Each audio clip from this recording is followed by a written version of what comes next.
தங்கமே, வாழ்க்கை என்றால் ஏற்ற இறக்கம் இரண்டுமே உண்டு.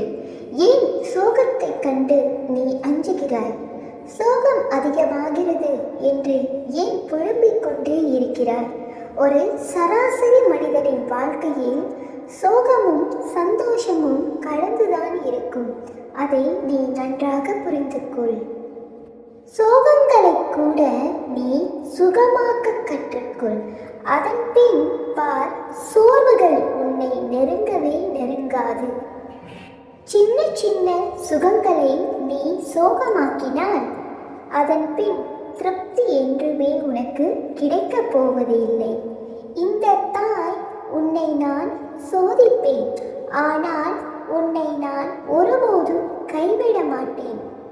இன்று நான் உன் இல்லம் தேடி வருகிறேன். உன் வாசல் கதவை திறந்து வை. இனி உன் வாழ்வில் நல்லது நடக்கப் போகிறது. இந்த தாயை நீ தொடர்ந்து வழிபட்டால் உன் வாழ்வு இனிப்பும் துவர்ப்பும் கலந்த நெல்லிக்கனி போல் இருக்கும். இனி எல்லா காலமும் உனக்கு பொற்காலமுமே.